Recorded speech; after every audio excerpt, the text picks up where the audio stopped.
Hello అండి, ఎలా ఉన్నారు? అందరూ బాగున్నారా? వెల్కమ్ టు అవర్ ఛానల్ అమ్మ ఇంటి వంట. ముందుగా ఎవరైనా కొత్త వాళ్ళు మన ఛానల్ చూస్తున్నట్లయితే సబ్స్క్రైబ్ చేసుకోండి. ఈరోజు మనకు బయట బేకరీల్లో దొరికేటటువంటి సమోసా చిప్స్ని ఇంట్లోనే మైదా ఏమీ యూజ్ చేయకుండా ఎంతో క్రిస్పీగా టేస్టీగా ఎలా తయారు చేసుకోవాలో చూపిస్తాను. ఇలా ఈ సమోసా చిప్స్ని తయారు చేసుకొని ఎయిర్ టైట్ కంటైనర్లో స్టోర్ చేసుకున్నామంటే ఎన్ని రోజులైనా చక్కగా ఉంటాయి. సో లేట్ చేయకుండా తయారీ విధానం చూసేద్దాం. ముందుగా ఒక బౌల్ తీసుకొని ఇందులోకి 2 కప్పుల దాకా గోధుమ పిండిని యాడ్ చేసుకోండి.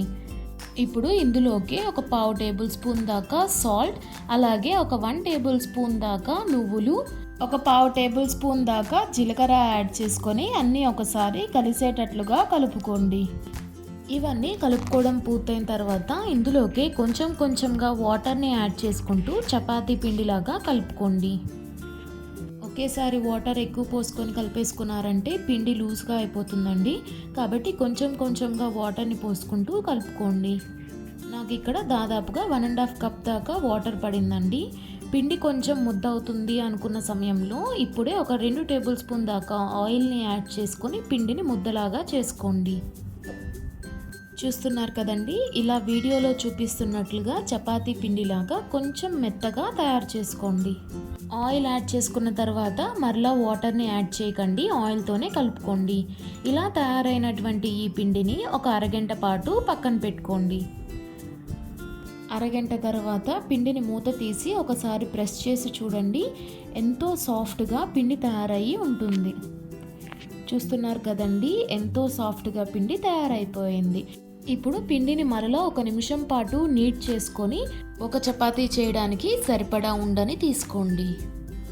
చూస్తున్నారు కదండి, ఇలా వీడియోలో చూపిస్తున్నట్లుగా కొంచెం పిండిని తీసుకొని లడ్డూలాగా చేసుకొని ఒక ప్లేట్లోకి తీసుకొని పక్కన పెట్టుకోండి. ఇదే విధంగా మిగిలినటువంటి పిండిని మొత్తం లడ్డు ముద్దల్లాగా చేసుకొని పక్కన పెట్టుకోండి.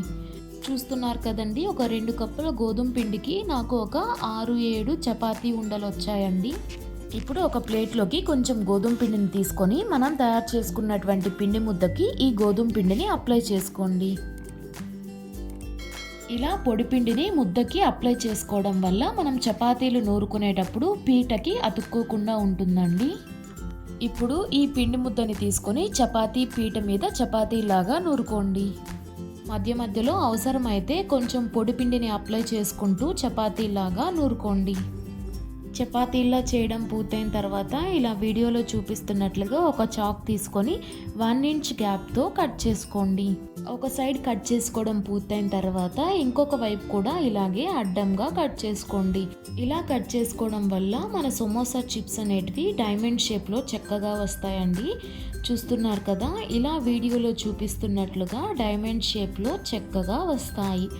ఈ విధంగా కట్ చేసుకున్నటువంటి ఈ పీసెస్ని ఒక ప్లేట్లోకి తీసుకొని పక్కన పెట్టుకోండి. ఇదే విధంగా మిగిలినటువంటి మొత్తం పిండితో సమోసా చిప్స్ని చేసుకొని ఒక ప్లేట్లోకి తీసుకొని పక్కన పెట్టుకోండి. ఒకదాని మీద ఒకటి ఎక్కువ వేసేసుకున్నారంటే మనం ఫ్రై చేసుకునేటప్పటికి ముద్దలు ముద్దలుగా అంటుకుపోతాయండి. కాబట్టి విడివిడిగా దూరంగా వేసుకోండి. సమోసా చిప్స్ లాగా కట్ చేసుకోవడం పూర్తయిన తర్వాత స్టవ్ మీద బాండీ పెట్టుకొని డీప్ ఫ్రైకి సరిపడా ఆయిల్ని యాడ్ చేసుకోండి. ఆయిల్ బాగా హీట్ అయిన తర్వాత మనం తయారు చేసుకున్నటువంటి సమోసా చిప్స్ని ఒకదాని తర్వాత ఒకటిగా ఆయిల్లో వదలండి. ఈ సమోసా చిప్స్ చేసేటప్పుడు ఆయిల్ అనేది బాగా కాగి ఉండాలండి. ఒకవేళ హీట్ తక్కువగా ఉందంటే సమోసా చిప్స్ అడుగునే ఉండిపోయి పైకి తేలకుండా ఆయిల్ని ఎక్కువగా పీల్చేస్తాయి. మీరు తీసుకునేటటువంటి బాండీ సైజును బట్టి సమోసా చిప్స్ని యాడ్ చేసుకోండి.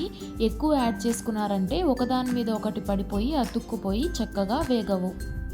చూస్తున్నారు కదండి, ఇలా వీడియోలో చూపిస్తున్నట్లుగా ఒక 5 నిమిషాల్లోనే మన చిప్స్ గోల్డెన్ కలర్లోకి చేంజ్ అవుతాయి. ఇప్పుడు ఒక గరిటె తీసుకొని ఆయిల్లోంచి సపరేట్ చేసి ఒక టిష్యూ ఉన్న బౌల్లోకి తీసుకొని పక్కన పెట్టుకోండి.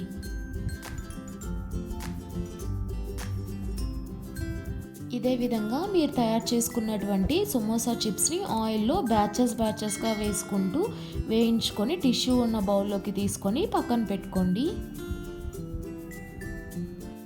చూస్తున్నారు కదండి, మన సమోసా చిప్స్ ఎంతో క్రిస్పీగా చక్కగా తయారయ్యాయి.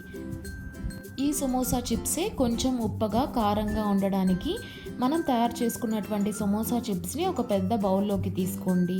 ఇప్పుడు ఇందులోకి కొంచెం కారం అలాగే కొంచెం సాల్ట్ కలిపినటువంటి ఈ మిశ్రమాన్ని సమోసా చిప్స్ పై చల్లుతూ మొత్తం ఒకసారి కలిసేటట్లుగా బాగా ఎగరవేస్తూ కలుపుకోండి.